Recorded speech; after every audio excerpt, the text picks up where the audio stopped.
All right, today's game is not famous, and that's kind of why I like it. When people talk about baseball in 1969, they usually race straight towards the good stuff. They talk about the Miracle Mets, they talk about the first year divisional play and the new league championship series. They talk about the Cubs collapse and the Braves sneaking through the West. The sense that baseball had tilted just a little bit into a new shape, and all that matters. One of the things I love about baseball is that even in a season full of noise, there are still games like this one, games that aren't historical because they changed the whole sport. Games that are historical because real players still have real work to do inside a real season. All right, that's this game, September 30th, 1969. Astros, Dodgers. Denny Lemaster against Don Sutton. Houston wins 6-3. Denny Lemaster, on a warm night in Dodger Stadium, finishes what he started. 9 innings, 4 hits, 3 runs, but only 2 of them earned. 2 walks and 11 strikeouts. No music, no montage, and no legend descending from the clouds. Just a left-handed pitcher doing the job all the way through to the end. I'm documenting 1 game per player until I reach 100. This is Astros 12, Denny Lemaster. This game feels like a really good reminder that not every great baseball story has to announce itself as a great story while it's happening. Some of them are quieter than that. Some of them are about grown men finishing September honestly. That's where I want to start. By the time this game arrives, the baseball world already has its favorite headlines. The Mets are becoming one of the great surprise stories the sport's ever seen. The divisional era is brand new. For the first time, the National League has an East and a West. You're no longer just trying to finish first in a 10-team league. Now you're trying to make it to the playoffs by winning a division and survive a round that didn't exist not even a year ago. That matters because it changes the emotional geography of the schedule. And what a late September game feels like depends on if you're alive or if you're fading, or you're trying to finish with dignity, which is what Houston's doing here. In 1969, the Astros are not a dynasty. They're not a glamour ball club by any stretch. They're not one of the giant powers of the league, but they're not a joke anymore either. All right, this is only the franchise's 8th season in franchises. This is only the franchise's 8th season in existence, if you count their Colt 45 years, and you should. They're still building a baseball identity. They're still learning what kind of franchise they want to be. But this club is better than some people remember. They can pitch. They can strike people out. They have a real star in Joe Morgan, even if the full national understanding of Joe Morgan has not fully arrived yet. They have useful players all over the field. Coming into this night after the win, they sit at 81-79. It doesn't sound like much, right? But at the time, it really mattered because Houston had never finished with a non-losing record before. It's not a pennant team. It's not even great, but it's respectable for the first time, really, I think. They're a serious team, a team beginning to look less like a novelty in a dome and more like an actual major league ball club. On the other side, you have the Dodgers. The Dodgers carry a different kind of weight. They're not a young franchise trying to prove it belongs. This is Los Angeles. This is the Walter Alston operation. This is a club with recent pennants. It's a team that expects September to matter, and in a way, it still does, but not in the way they wanted. The Dodgers enter this game at 83-76. One of the strange things about a baseball season is how a record can look sturdy and disappointing at the same time. 83 wins is not nothing. This isn't a bad team, but late in September, in a crowded National League West, the Dodgers lost the shape of the race. The Braves are surging. The Giants were there. Cincinnati had been there. The whole division were packed together, and then LA leaked them out of the picture. So when this game starts, the Dodgers are not dead as a baseball team. They're not humiliated, but they're not quite who they thought they were going to be. That creates a specific mood. It's no longer the clean, bright urgency of a pennant sprint.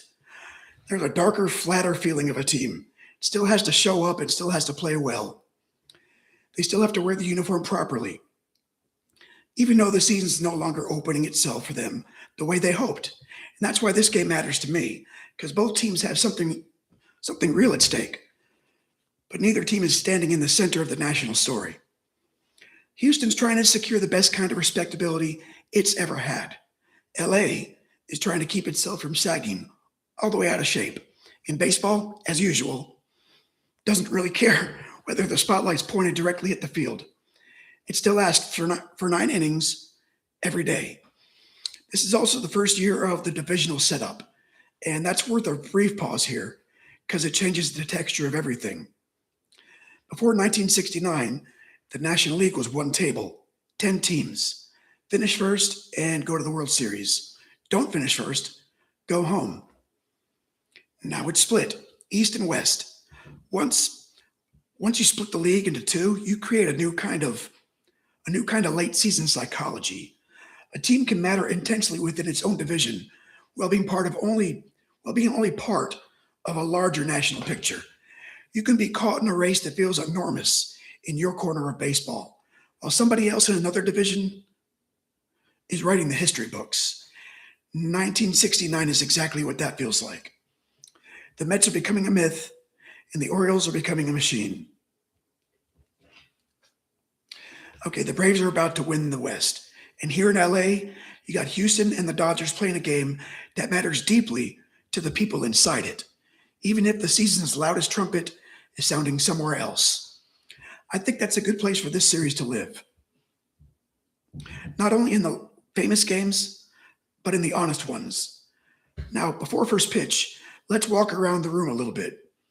Houston's managed by Harry Walker, and Harry Walker is one of those baseball lifers whose whole career feels stitched into the fabric of the game. He's a former batting champion. He's from a big baseball family, son of Ewart Walker, brother of Dixie Walker. He's a man with a real reputation as a hitting thinker and baseball talker. He had energy, he had opinions, and he had edge. He wasn't just window dressing. When Harry Walker is in your dugout, you're not lacking personality. Across the way is Walter Alston, who feels like the opposite kind of baseball authority. Alston's calm, where Walker is more combustible. Alston is institutional and Walker's more texture. He doesn't need to perform importance because he's already carrying it in his pocket. By 1969, Walter Alston's basically one of the permanent structural beams of the Dodgers. You think Dodgers, you think Alston. Long, steady, year after year authority. No nonsense, no theater. So even at manager level, the game has a nice contrast. Houston feels a little scrappier, a little more in the act of becoming. The Dodgers feel more established, formal, almost architectural. Then you get to the mound. For Houston, the starter's Denny Lemaster, left-handed, 30 years old, and importantly, a much more interesting pitcher than his win-loss record is going to suggest. He comes into this game at 12-17, and if you stop there, you miss the point completely because his earned run average coming in is strong. His strikeout total is strong. He's pitching for a club that does not always score for him very much. One of the themes of Denny Lemaster's career is that sometimes he's better than the shape of his record. That's a baseball kind of life. The other side is Don Sutton. Young compared to Lemaster, but already unmistakably serious. Don Sutton is not just the giant Hall of Fame monument he eventually becomes, but you can feel the outline. The stuff is there. The durability is there. This is not a soft assignment. Houston is not beating up on some drifting backhand arm tonight. They're facing Don Sutton in Dodger Stadium, and the people around them matter too. Joe Morgan is the Astros lineup at second base, batting leadoff. That alone gives this game a pulse because Joe Morgan, even before the Cincinnati years, makes him immortal. Already plays baseball with such alertness and intelligence. He's one of the smartest presences in every game he enters. In left field for Houston, Tommy Davis is batting cleanup, and that's one of the best connective threads in this episode because Davis is not any Astro. He's an ex-Dodger star, a former batting champion, and a man who once belonged to this franchise in a much more central way. So there's a ghost in the room before the game even starts. One of the Dodgers' own former men is now standing in the other batter's box, waiting for his chance to do damage. You also have Don Sutton, a future Hall of Famer, on the mound for LA. You have Walter Alston in the dugout. You have Joe Morgan on the field for Houston. This is not an all-star game by any measure, but it's not anonymous baseball either. There's enough weight in the room to make the game hum. And there's the focus player himself. Denny Lemaster is one of those players who could slip away from casual memory because he doesn't have the loudest legend. He was born in California, raised in part of Missouri, came up through the Braves organization, and for a time he looked like the kind of left-hander every club wants to keep around. A useful arm, a good frame, capable of innings, enough stuff to miss bats. He made the All-Star team with Milwaukee in 1967, and that matters because one All-Star selection turns you into a household name. Not because one All-Star selection turns you into a household name forever, but because it tells you he wasn't a random survivor. There's a point at which Denny Lemaster was clearly one of the better left-handed pitchers in the league. Then baseball does what baseball does. The player moves, context changes, a record drifts away from the quality of the work. The man who was once clear in the public eye starts to live a little more in the side streets of the sport. By the time he gets to Houston, Lemaster's not arriving as a rising celebrity. He's arriving as a serious pitcher, trying to keep stacking major league days honestly. And I like that, because this series is not about only the inner ring of immortal players. It's also about the guys who had to build careers the hard way, through accumulation, competence, and nights like this one. If you're the sort of fan that remembers, if you're the sort of fan who only remembers baseball through the loudest monuments, a player like Denny Lemaster can look like background noise. But if you actually read the season, if you look at the innings, if you look at the earned run average and at the strikeouts, pay a little attention, Lemaster stops looking like background pretty quickly. He starts looking like a pro. That's the word I'm going to keep coming back to in this game, pro, professional. This is a professional baseball game, played by pros in a professional mood. Not much circus, not much mythology, just serious work. That becomes obvious very fast because the game does not begin very gently for Lemaster. Top of the first, Houston does a little bit of business against Sutton. Joe Morgan flies out to center, Jesus Alou singles to right, Kurt Blefari singles to left, and Alou moves up to second. And for a second, it looks like Houston might pressure on Don Sutton immediately. But Tommy Davis strikes out looking, and Norm Miller strikes out swinging, and the inning ends scoreless. That's important because it gives the game its first little fork. Houston makes contact and gets traffic, hints at trouble, and then they don't cash it in. In baseball, that sort of half threat has a way of turning around on you. Bottom one, the Dodgers go right to work. Billy Grabarowicz flies out. Ted Sizemore doubles to center, and Willie Crawford grounds out. Now Sizemore is sitting there with two away. Andy Costco turns the whole inning frame on its head. He lifts a home run deep into left field. 2-0 Dodgers, just like that. The Dodgers put two men on and got nothing. The Astros put two men on and got nothing.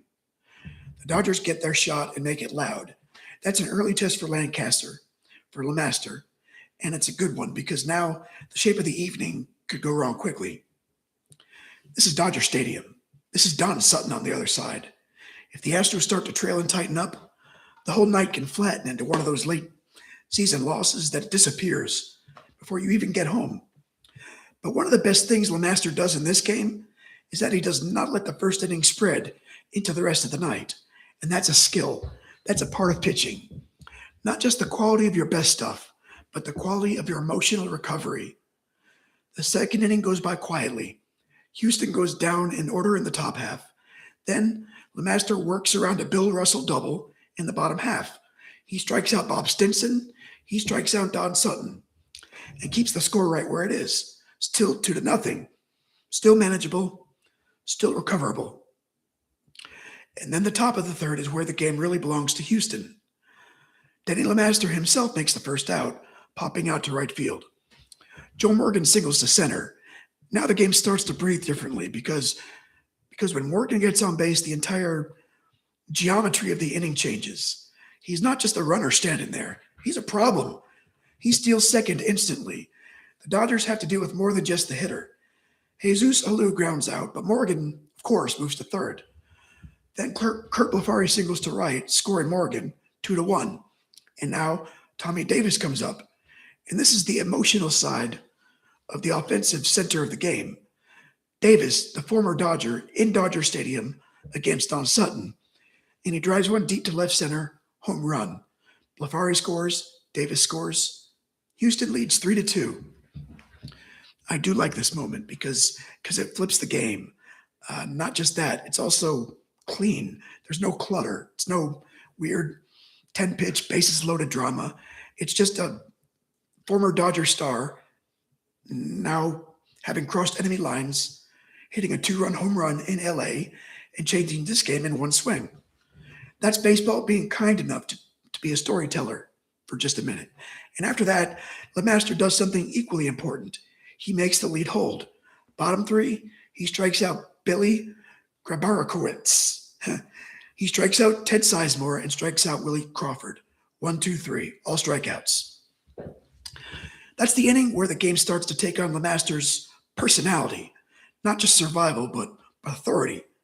The Astros lead 3-2 after the Tommy Davis homer, and Lemaster answers by cutting right through the Dodger order with 3 straight punch-outs.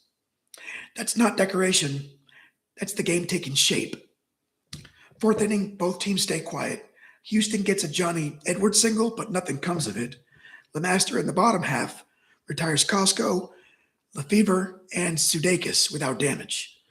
One of the things that makes this game interesting is that Houston does not behave like a team waiting around for one giant insurance swing. They keep leaning, they keep pushing, and they keep making the Dodgers deal with another inning. Okay, top of the fifth, Morgan singles again. Then the little Morgan problem returns. He steals second. Then there's a throwing error, and he's standing at third. Suddenly, a harmless-looking single has become a man 90 feet away with less than a full inning work required to bring him home. Alou grounds out, and Blefari hits a sacrifice fly to deep left center field. Morgan scores 4-2 Astros. It's not a glamorous run. It's not the kind of thing that gets replayed forever. But it's exactly the kind of run that tells you what kind of club Houston's running on this night. They're not trying to impress anybody. They're trying to widen the game by 1 run at a time. Tommy Davis flies out and the inning ends, but the damage is done. And now it's 4-2. Lemaster once again goes right back to work. Middle of the fifth, he walks Bill Russell. But then Bob Stinson's bunt turns into a force at second base. Don Sutton strikes out swinging, and Billy Grabarkowitz strikes out. No run. Sorry, Grabarkowitz grounds out. Still 4-2. The sixth inning might be the best patch of the game because it contains the kind of thing old baseball stories seem to favor. The pitcher helping himself in a way that feels like the game leaning his way. A pitcher hitting for himself in the sixth. Can you imagine? Top of the sixth, Norm Miller grounds out. Dennis Menke doubles. Doug Rader makes a second out. Johnny Edwards is intentionally walked. So Houston has men on first and second with 2 outs. And the pitcher comes up, Lemaster. In modern baseball, some people almost reflexively treat the pitcher as dead air. Just get through it. Turn the lineup over. Avoid embarrassment. But Lemaster does not just survive the at-bat. He singles to center, scoring Dennis Menke and Johnny Edwards. He's thrown out trying for third. So the inning ends on the bases, but the run counts. 5-2 Astros. And really, I like that because now the game's focus player has not only stabilized pitching, he's also added a run physically. He's in the box score on both sides of the line. Bottom 6, Lemaster keeps the pressure on L.A. Sizemore grounds out and Willie Crawford grounds out.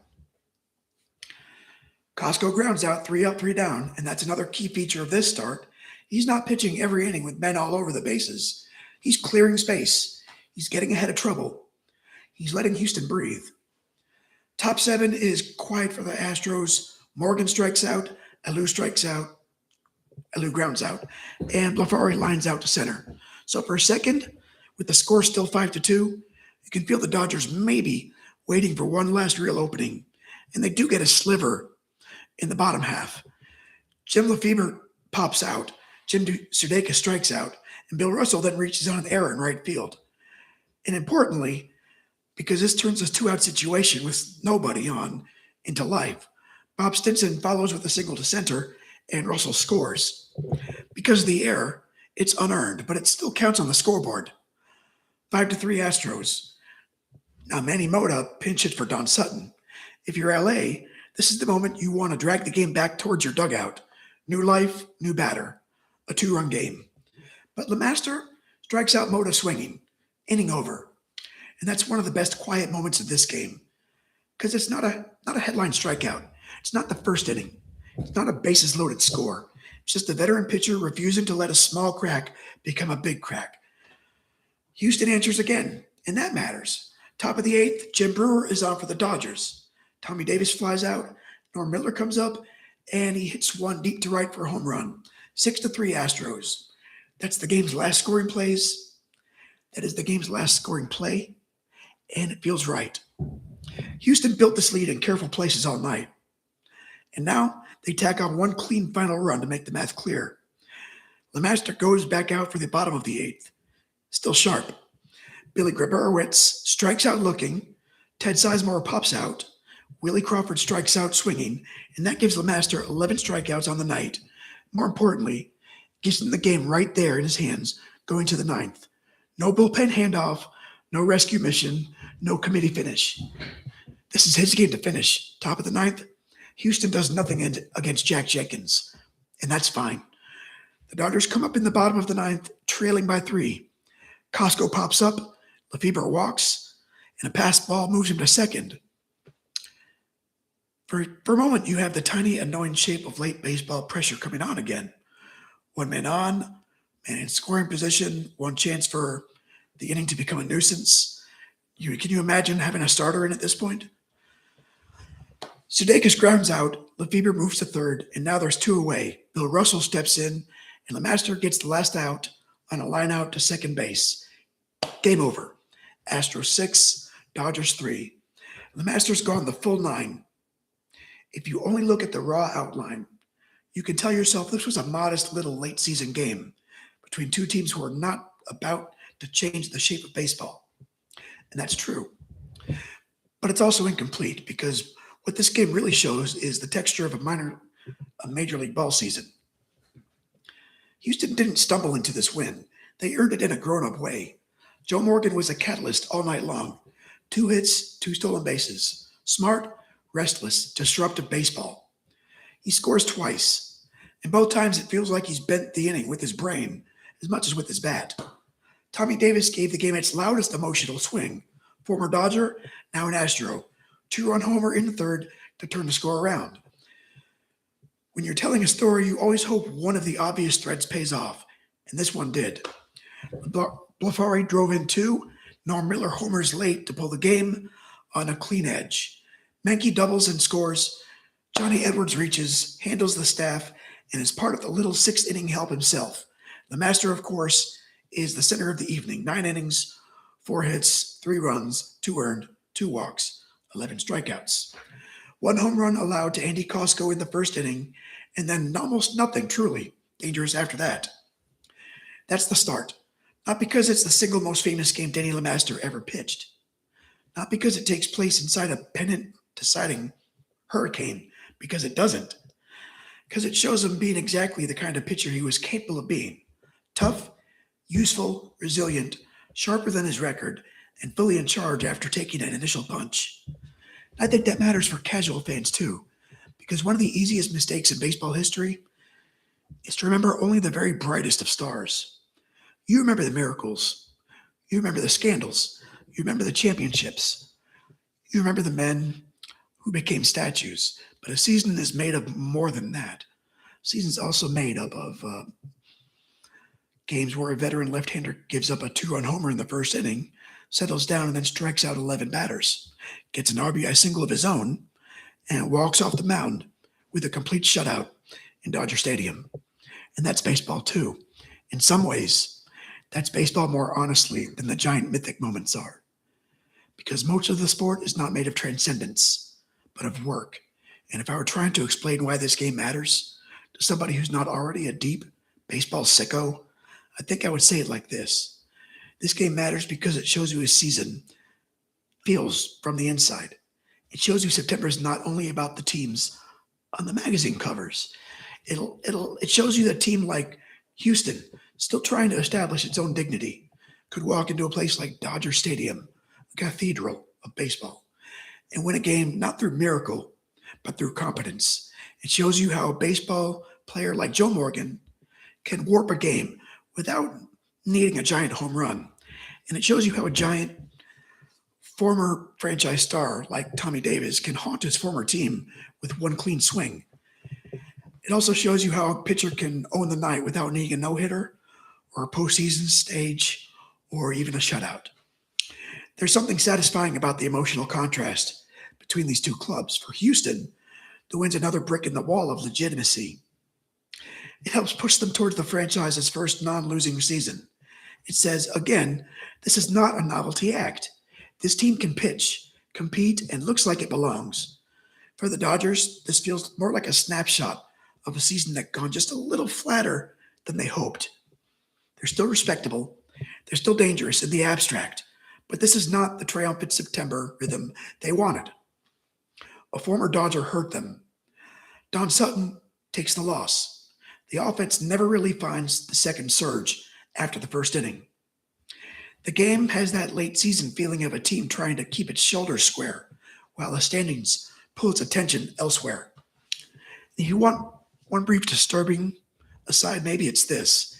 Every year, people remember as colorful and romantic, had real dread inside it too. 1969 gets packaged now as the moon landing in Woodstock and all that bright American myth. But the country was full of strain, violence, exhaustion, and mistrust. Even the baseball season, which gave people its own form of escape, was being played inside a nation that did not feel especially calm or settled. I don't say that to drag the game somewhere it doesn't belong, only to say sometimes an honest baseball game plays cleanly on a warm September night. And that can still feel meaningful precisely because the larger world is so unstable. It's a form of order, and this game has order. Don Sutton is excellent enough to make Houston work for nearly everything. Harry Walker's club answers pressure without panic. Walter Alston's club lands the first real blow and then never really quite lands the second. Lemaster, after the worst thing that happens to him all night happens in the first, spent the rest of the night reasserting his will. And that's the story. Not glamour or chaos, reassertion. I also like what the box score tells us about the style of this game. Houston scores 6 runs on 10 hits, but the shape of those hits matter.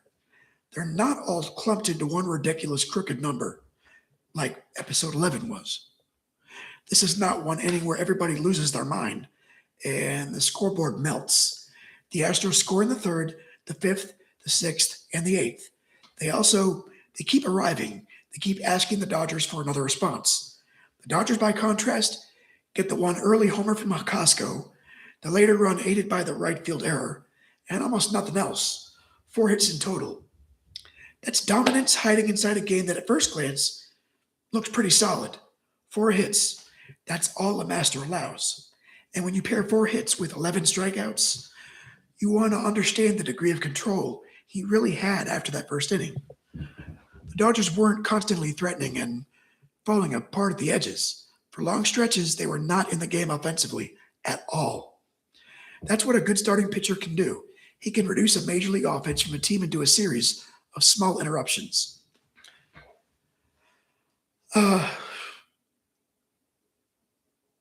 This isn't a game that feels like it needed a lot of shouting afterwards. It feels like the type where the winning club knew what it had done. It's a good road win, a sharp start. Take the uniform off, play tomorrow. That's the mood. The season afterward fits the mood too. Houston, after this win, does go on to lose the final two games of this season, finishing 81-81. So they don't get a winning record, but they don't get a losing record. So this game doesn't become the start of some last second change. It becomes something maybe better for our purposes. A clean, self contained proof that the Astros had become a more serious franchise than they had ever been before. The Dodgers win the final two, finish 85-77, and the division belongs to Atlanta. The Miracle Mets go on to win the World Series, and the louder stories continue. This game remains where it is, a little to the side, waiting for someone to pay attention to it. That's why I'm here.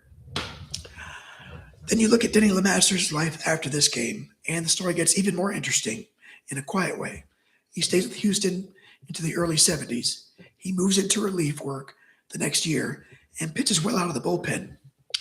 He finishes his major league career with Montreal in 1972, and he doesn't turn into a giant baseball celebrity, but he does become one of the default names history repeats to itself over and over. He keeps going, and after baseball, he builds another life. That matters to me too, because one of the things I always like in these stories is when the game doesn't consume the whole person. Lemaster goes on into business. He goes on to outdoor life and goes on to craft. And that's fitting for a pitcher like this.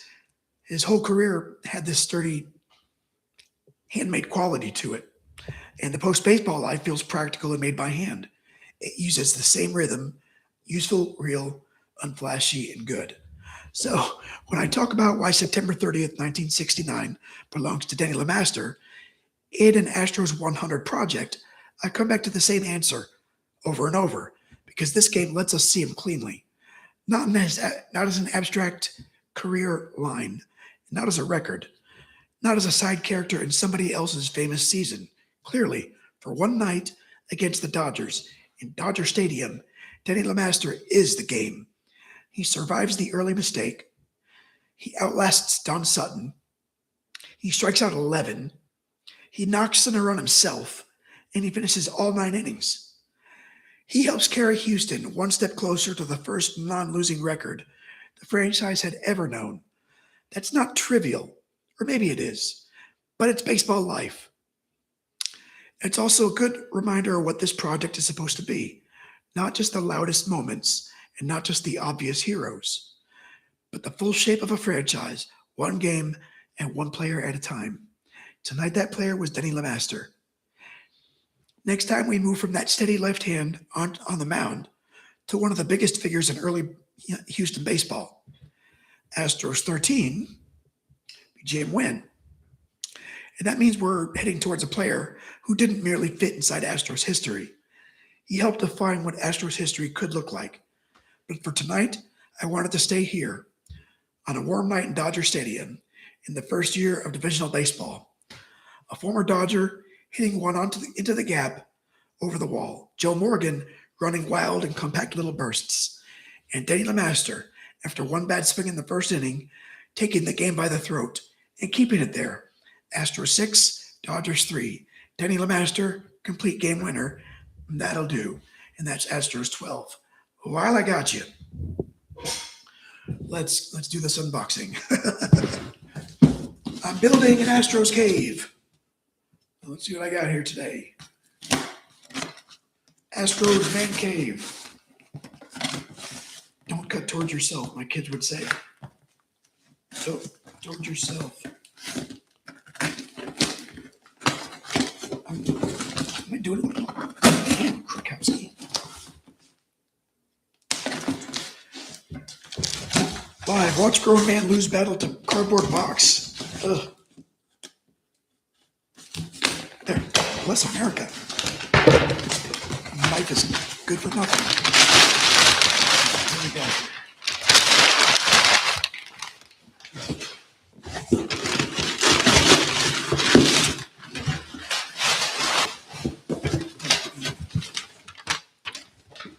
Okay. Right. Yeah, this is the first furnishing in my new house. All right, look at that. It's a Houston Astros keychain holder. So I guess I got something to do after let you guys go. But Thanks for watching, and have a good night.